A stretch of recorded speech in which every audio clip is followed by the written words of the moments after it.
کیا آپ نے کبھی محسوس کیا ہے کہ دنیا قابو سے باہر ہو رہی ہے؟ وہ برائی بغیر کسی روک ٹوک اور نہ رکنے والی بڑھ رہی تھی۔ اگر ایسا ہے تو آپ اکیلے نہیں ہیں۔ نوح کے زمانے میں لوگوں نے ایک دنیا کا تجربہ کیا جو گناہ سے اس قدر بگڑ گئی تھی کہ خدا نے تباہ کن سیلاب کے ساتھ اس کا فیصلہ کرنے کا عزم کیا۔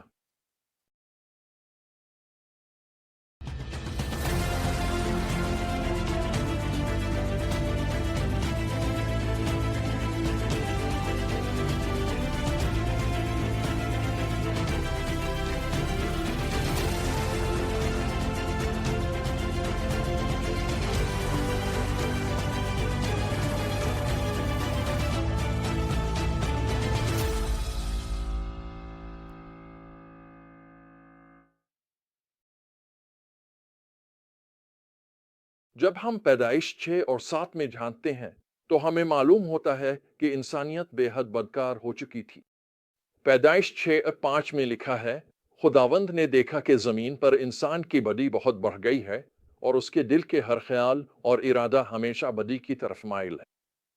مسلسل یہ انسانیت پر کتنا سنجیدہ الزام ہے۔ گناہ ایک روحانی کینسر کی طرح پھیل چکا تھا، ہر دل کو متاثر کر رہا تھا اور ہر رشتے کو زہر آلود کر رہا تھا۔ زمین پر تشدد بھر چکا تھا، بدعنوانی کا راج تھا، اور یہ سب دیکھ کر خدا کا دل غمگین ہو گیا۔ راست باز غضب میں پیدائش 6:7 میں خدا نے اعلان کیا، میں انسان کو جسے میں نے پیدا کیا ہے زمین کے چہرے سے مٹا دوں گا۔ تباہ کن طوفان آنے والا تھا، لیکن اس تاریک فیصلے کے دوران ایک شخص، نوح، امید کی کرن بن کر چمکا۔ آیت 8 میں لکھا ہے، نوح کو خداوند کی نظر میں فضل ملا۔ نوح کو دوسروں سے کیا منفرد بناتا تھا؟ دو اہم باتیں پیدائش 6:9 ہمیں بتاتی ہے۔ پہلی بات، وہ ایک راست باز انسان تھا۔ دوسری بات، وہ خدا کے ساتھ چلتا تھا۔ دوسرے الفاظ میں، نوح کے پاس ایمان تھا۔ وہ خدا پر بھروسہ رکھتا تھا اور اس کے طریقوں کے مطابق زندگی گزارتا تھا، حالانکہ باقی دنیا برائی کو اپنا چکی تھی۔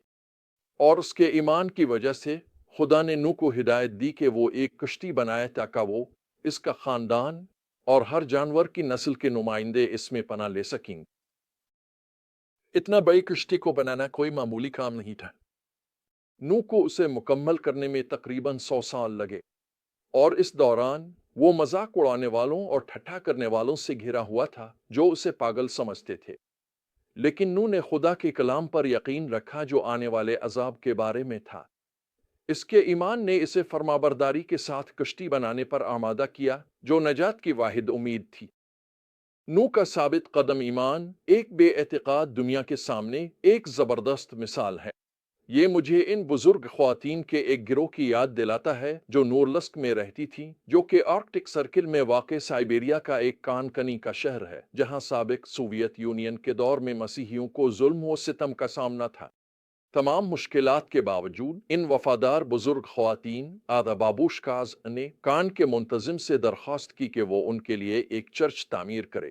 ایمان کے ساتھ انہوں نے کہا کہ تقریباً 200 لوگ آئیں گے، حالانکہ ان کے گروہ میں صرف 7 افراد تھے۔ ایک ٹیم جو یوکرین اور مولڈووا کے نوجوانوں کی ایک ٹیم نے میرے لیے نورلسک کے اسٹیڈیم میں منادی کا انتظام کیا جب چرچ بالآخر تعمیر ہو گیا۔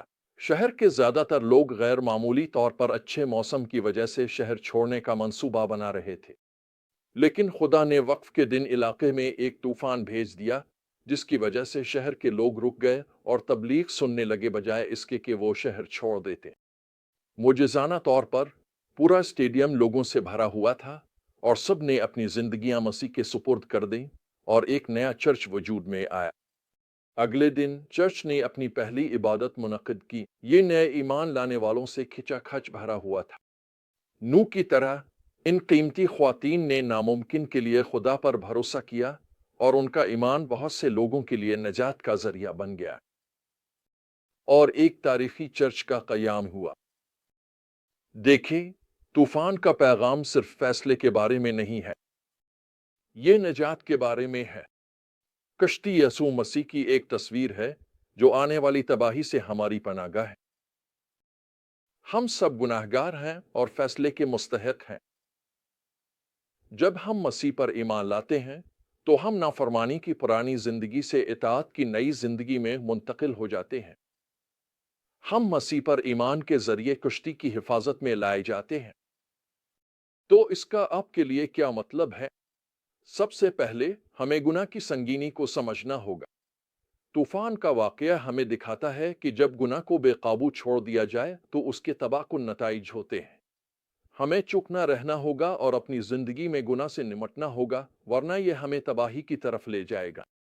دوسرا، نوح کی طرح ہمیں بھی ایمان کے ساتھ جینا ہوگا، چاہے دنیا دن با دن تاریکی میں ڈوبتی جا رہی ہو، چاہے ہمیں مذاق کا نشانہ بنایا جائے یا ستایا جائے۔ ہمیں خدا پر بھروسہ کرنا ہوگا، اس کے راستوں پر چلنا ہوگا اور اپنی زندگی کو اس کے کلام کی بنیاد پر استوار کرنا ہوگا۔ ایمان ہی وہ چیز ہے جو ہمیں مصیبت کے وقت محفوظ رکھے گا۔ اور آخر میں ہمیں دوسروں کو بھی مسیح میں پناہ لینے کی دعوت دینی چاہیے، جو نجات کی کشتی ہے۔ جس طرح نوح کے ایمان نے اس کے پورے خاندان کو بچایا، اسی طرح ہمارا ایمان بھی ہمارے آس پاس کے لوگوں پر اثر ڈال سکتا ہے۔ ہم اپنے پیاروں کو یسوع کے ساتھ تعلق کی حفاظت میں آنے کی دعوت دے سکتے ہیں۔ جب آپ اس طاقتور پیغام پر غور کریں تو یاد رکھیں کہ ایمان ہی وہ فتح ہے جو دنیا پر غالب آتی ہے۔ گناہ تباہ کن نتائج لاتا ہے، لیکن خدا کے ساتھ چلنے سے نجات ملتی ہے۔ ایمان کے ساتھ گناہ سے بے رحمی سے نمٹے اور مسیح میں نجات کی امید کا اعلان کریں، کیونکہ وہی ہماری حفاظت کی کشتی ہے۔ آنے والے فیصلے کے طوفان میں